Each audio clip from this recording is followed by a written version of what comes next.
Hi guys, welcome to the Liberty Bunker. Now before we begin, please excuse the balloons and bunting behind me. It's for an economically unrelated matter. Now we knew the coronavirus induced recession was going to be big.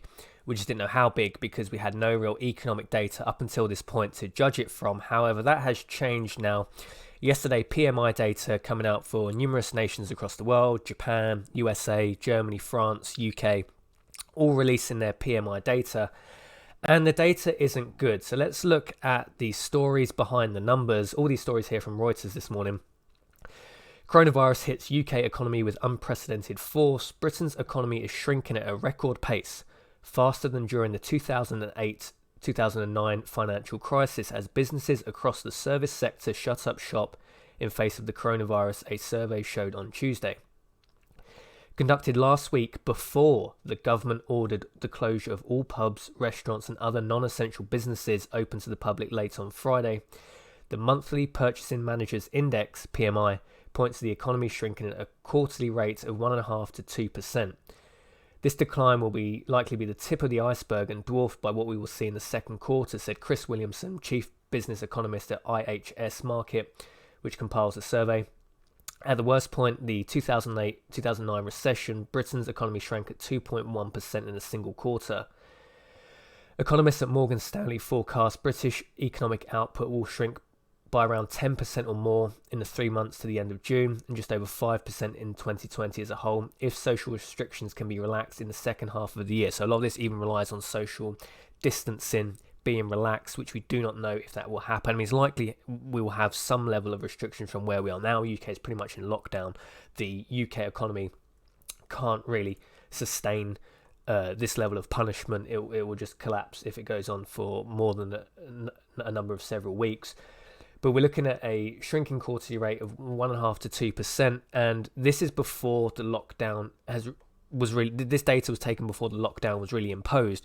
So expect next month's numbers to be even worse. So how PMI basically works, you get a number of 50 above or below 50. So if you get 50, the month you're releasing data for, in terms of the Purchase Manager Index, everything's pretty much the same as the previous month. If the number's above 50, that's good news. That's a good indication for the economy going well. If it's below 50, that's bad news. Now, all the numbers for EU nations, Germany, France, as well as Japan and USA, all come out below 50. It's just how bad it was.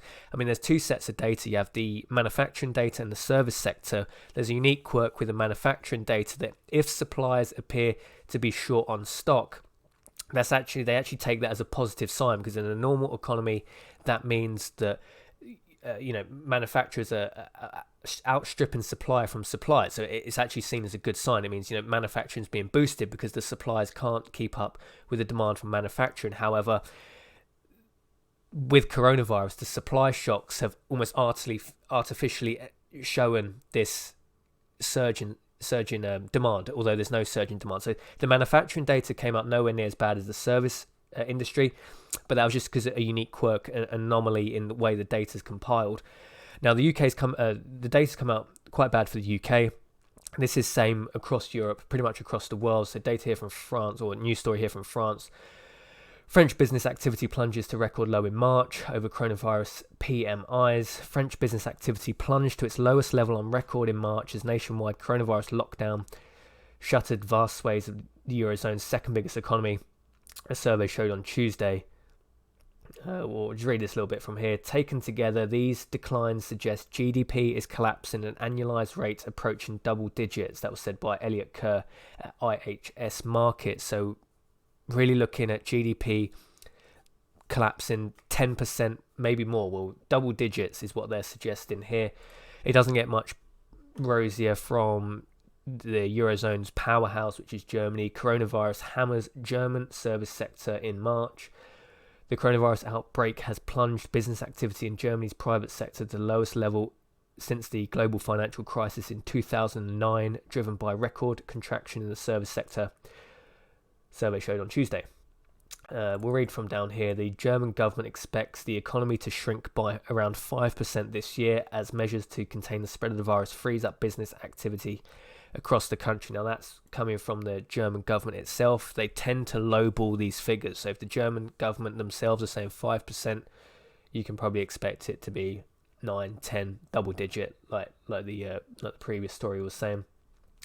The cabinet on Monday agreed to a package worth 750 billion euros to mitigate the damage, with Berlin aiming to take on new debt for the first time since 2009. So not good. Pretty much every country trying to pour stimulus into the markets, bail out companies that probably shouldn't be bailed out. Reinflate the bubbles is essentially what they're going to do. And now this is one of the reasons why this recession is going to be so bad. We've gone into previous recessions at interest rates around fairly normal levels, 3, 4, 5, 6%, maybe higher. Even in the UK tends to have slightly higher historical interest rates than especially America anyway. We're going into this with zero interest rates. Bank of England drop it to 0.1% base rate. That's not going to do anything. We've already printed hundreds of billions, so we have no tools left. I mean, we've said this for a long time. You didn't need to be the world's smartest man to see this coming. You just need to have a base level of common sense. Now, I don't deem myself to be any smarter than Mark Carney. However, Mark Carney said some pretty foolish things over the last few weeks. I mean, he doesn't care anymore. He doesn't work for the Bank of England anyway. Millionaire, can do what he wants, right?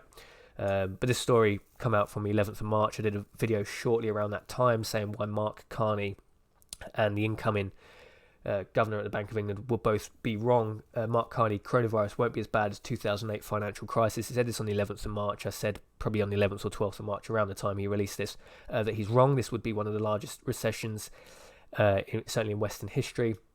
Am I more intelligent than Mark Carney? No.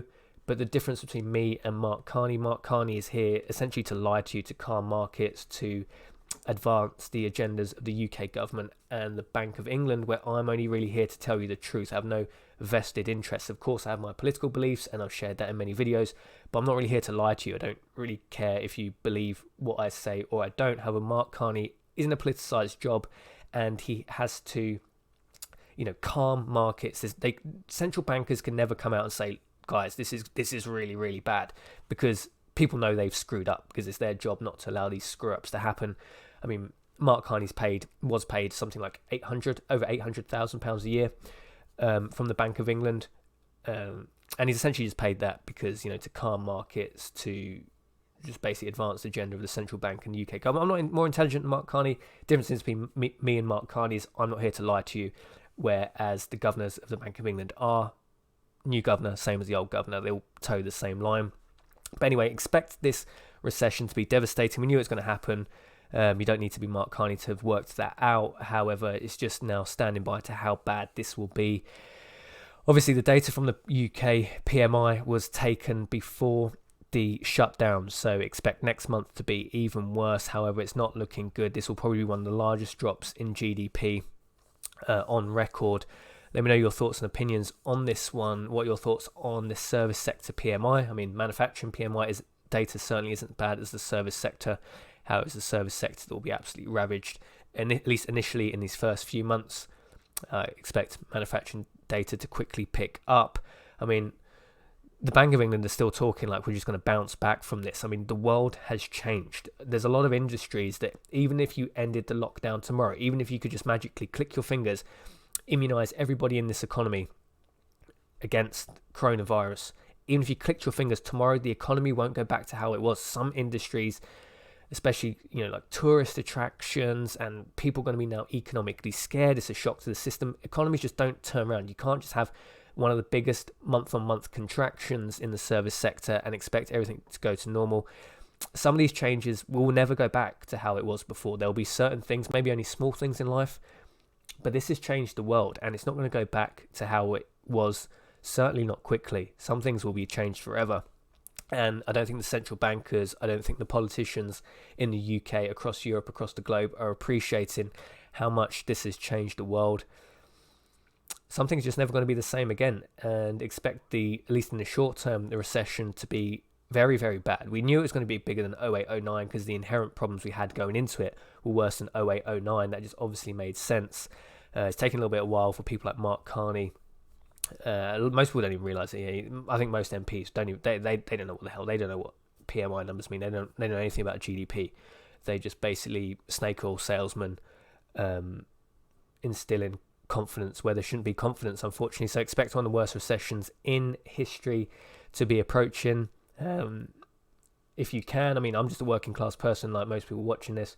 I don't have a huge amount of money to be buffering myself from this, but, there's certain steps you can take to protect yourself. I think I've talked about that in other videos. But let me know your thoughts and opinions. Worst recession in UK history, or will we just skim over this like Mark Carney says, and 9 months down the road, everything will be back to normal? Let me know your thoughts and opinions. Jason from Liberty Bunker signing off, and I will see you in the next video.